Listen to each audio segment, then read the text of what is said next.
tape.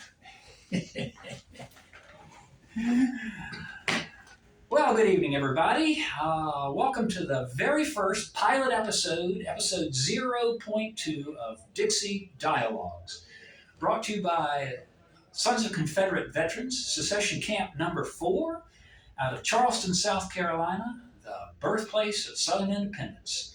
I'm your host. I'm Rob Dillon. And we have a special treat for you here on our pilot episode. We're a good friend of ours, longtime member of Secession Camp, Mike Thomas. I've known him ever since I joined the camp. He's a marvelous gentleman, but I don't know that much about him personally. You know, we see each other, we eat spaghetti together on third Tuesday every month, but I hardly know anything much about Mike Thomas the man. So let's start right in. Where are you from, Mike? Who are your people? I grew up here in Charleston. My family roots go back to East Tennessee and North Georgia. I grew up here. I graduated from the Citadel. I'm a Navy veteran, a Vietnam veteran. I'm retired now. You and I have something similar there. You know, I was a Virginian, born and raised in the Shenandoah Valley. I transplanted. I've lived here in Charleston for 40 years, but you know, I still feel a little foreign, actually, to tell you the truth. They're very different cultures. Tennessee and South Carolina, I don't have to tell you this. They are different. Do you still have family back there in Tennessee? Yes. That's where all my family's in Virginia. I'm the only Dillon to leave the Old Dominion since 1744. Oh my. It's kind of like a foreign land, but you're much more native. But you've lived here your whole life. I have. We moved here when I was 6, and I'm a whole lot older than that now. So tell me about your Confederate ancestry. You know, I didn't know anybody beyond my grandparents until I was 49 years old. And I finally had time. My son was at an age where I wasn't doing Boy Scouts, I wasn't doing Little League. Oh, I love Boy Scouts. And that sort of thing. Little League, did it all. And I began researching my ancestors, and I found just a ton of ancestors. They were from the mountains, up around Spartanburg and Greenville. They were in East Tennessee. They were in North Georgia, and North Carolina. So the family was close, but they were in 4 different states. And at the time, you didn't have the computers. You didn't have Ancestry.com. So I had to go to all 4 states to search the records and find the individual county courthouses. Gosh, that's huge. It was an effort, but my wife and I made vacations out of it. Wow. And I had a good time. And I was able to piece together my ancestors, both on my father's side and my mother's side. And it was a challenge, but the reward was great. Yeah, you're absolutely right. I was blessed my mother did that.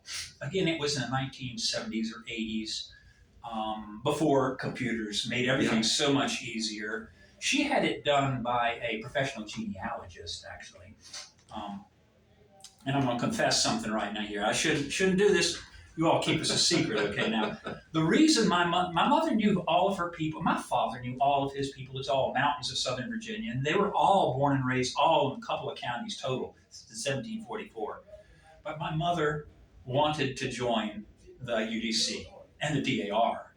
She had gotten to be 50, 55, I don't know what it was, and at this point in her life, and she made that decision. Absolutely, and they really were strict about the documentation.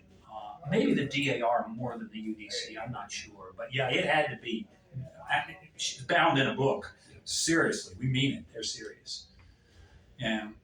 It was that was my first step into genealogy. It opened up a whole new world when I could see my ancestors. Some died in battle, some died of wounds, some were wounded. A lot of them, multiple. There were a couple were prisoners of war. Wow. And I had read about all their about all the battles they were in, but now, when I knew that my ancestors were there, those battles became personal. Mm-hmm. And I've tried to visit as many of those battlefields as I could, trying to find where my ancestors' units were on the field at that particular. Wow! You did a lot of research. And yeah, we lived in Virginia for a little while, and so that made it easy for for the Army of Northern Virginia folks. Um, I've but it was just, it all became much more personal, and I have written down everything that I know, so that the rest of my family will be able to follow it. I've shared it with other family members because I want the word to, if it's not written down, it never happened. Mm-hmm. And I wanted my other family members to know about these men. So I hear you saying you have multiple Confederate ancestors. I asked Yes. you about that specifically. What were their names? What did they do? Where did they go? Well, my first name is David. I'm David Michael Thomas. My mother's, I'm named after my mother's a great grandfather, Lieutenant Colonel David Haskins, the 3rd Tennessee. Um, David has come down through the family several generations, and I was given that name, and it goes back to him. So he's very personal. The very first the very first ancestor I could find was uh, a great uncle, Robert Joseph Franklin Wall, out of Spartanburg, and he because he was the very first one I could find and verify. I joined the Sons of Confederate Veterans under his name, and his record is, he was a private, but he was at Appomattox, and I was just real proud of his service. Yes, he was. You was. Did Yes. you actually have his payroll? A lot of them kept. I don't have that, but the records do show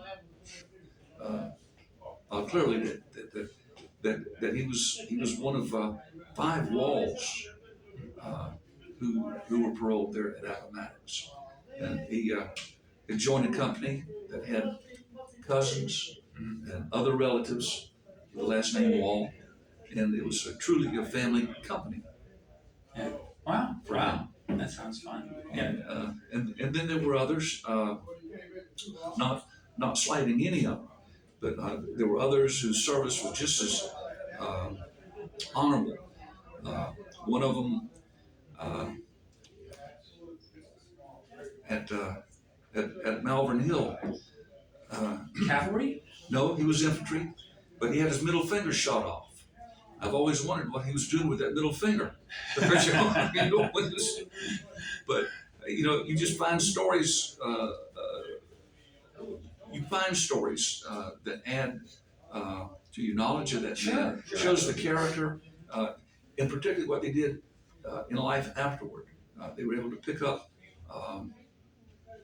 from the war and raise their families in a Christian manner, good citizens, and all. And every one of them was, I know that their character was shaped by their military service. But it's just a large number of Confederate soldiers, direct and collateral. Yeah, that's fascinating. I'm real proud of it. Oh, absolutely. Well, tell you what, Mike, let's take a quick break here and have a word from our sponsor. Then we'll come back and we'll hear about the blockade at Charleston. All right, sure. See you all in a minute. Okay, so actually now I'm hoping that Aziz will cut it here and then run a commercial about SCD4, right? Okay. Video of some sort, exciting, join us now, donate, et cetera, et cetera, et cetera. And so this is going to be kind of a commercial break. You got it damn good. Oh, God, that's loud. Really, I'm kind of regretting we did this, but we'll see. It's just, We'll try. we'll see how the sound If goes. it doesn't work, it doesn't work. It doesn't At least you're giving a good solid run. You're absolutely right. And you're doing a great job. You're fascinating. You're doing great. You're nailing it. You nailed it. Okay. All right. And we're back. Good to see you all again. Once again, I'm Rob Dillon, your host here on Dixie Dialogues, a production of the Sons of Confederate Veterans, Secession Camp number 4. And we're back with my guest, Mike Thomas. Mike is here with us this evening to give us a story. Tell us some stories about the blockade runners at Charleston. I'm really looking forward to hearing your presentation this evening, Mike. Can you give me a little taste, a little preview? Well, yes, I'll be happy to. The blockade running of South Carolina is really not well known. It's not well presented. I've seen Gone with the Wind, Mike. I know all about it. Everybody focuses strictly on Charleston, and of course Charleston deserves that emphasis.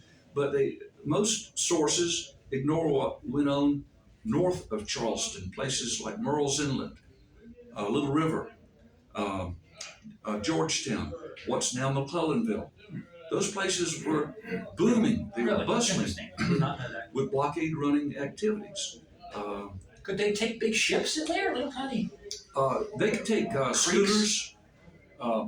They had to have shallow draft vessels. Normally, you had schooners, sailing schooners at the start of the war. And then as the sailing vessels were changed out in favor of steamships, you had some steamship blockade runners with depth. They only needed 7 feet of water. I see. And so they could get in. Let me back up a notch. A blockade runner who could sail all the way to London? No.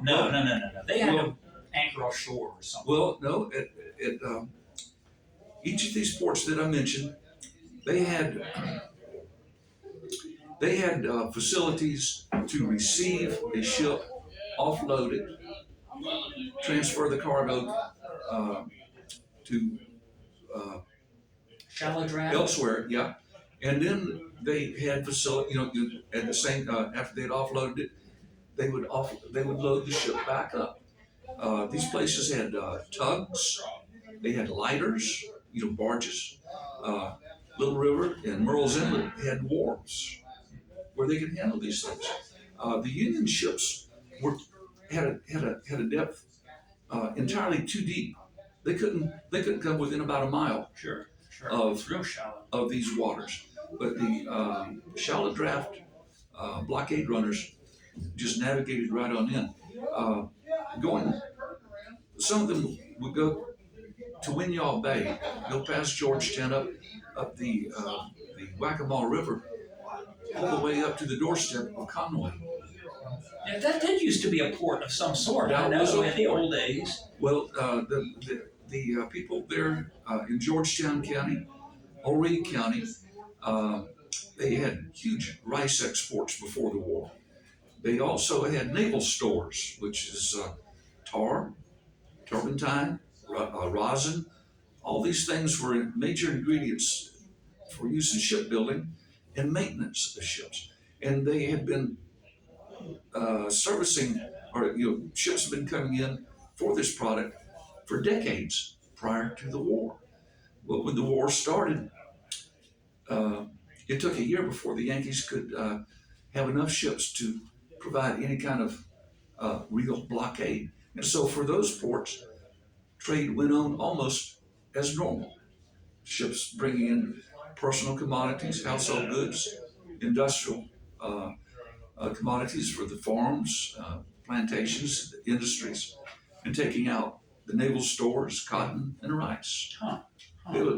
And that aspect is all too often omitted or forgotten by historians regarding the blockade of South Carolina. So did the Yankees have any ships up there around Murrells Inlet or anything at all? Or was there any danger if you could get in there? The Yankees had just a few shallow draft ships, and a couple of times they would go up the Santee River, and they'd raid a plantation or something, a salt making site maybe. They could get into Georgetown, and they did so. They blockaded Georgetown. Well, it was a loose blockade. It was an occasional blockade because their ships were stationed off Charleston, and they didn't have enough to have a permanent blockade of Georgetown and Little River and Murrells Inlet. It was an occasional thing up there. But they did have a few shallow draft ships, but for the most part, all they could do would be get offshore about a mile and bombard those sites. You know, there's something that never occurred to me to this minute. It's fascinating. War between the states is a fascinating thing. It seems to me that the Yankees could easily have captured Georgetown as they did Beaufort or whatever. Were there any Confederate defenses? I mean, not only is this a tremendously difficult area for Yankees to navigate, I mean, the South, who's going to shoot back if those guys just pick a random, Sadly, McClellanville and capture it, you know? Sadly to say, the defenses of these areas was almost negligible. They had some men early in the war, but they kept reducing them, bringing them to Charleston, sending them to Virginia. The Northern forces never sent any of their infantry to capture these ports. Little places like Georgetown or McClellanville or anything. They had raids that were handled by Marines and sailors from the warships, but these were quick. Steal stuff, get rid of supplies and or out, something. and they were never in force. Yeah. They never had a major force other than the ships and their big, Never heavy thought about guns. that. Yeah, they could have captured them anytime had they committed troops. Yeah. If they had 1,000 to 2,000 men, they could have captured every one of them. Most of the sites had no more than a few dozen Confederate soldiers. Yeah, that's true. Well, that is fascinating, Mike. Well, I tell you what, I'm going to let you go. It sounds like to me next door they're serving supper, right? Going to be spaghetti again or fried chicken. I don't know what's on. Chili. Is it chili tonight? Chili tonight. Yeah. I've had a lot of fun getting to know you, old buddy. Again. Thank you. Thank you. I'm looking forward to your talk this evening. I appreciate it.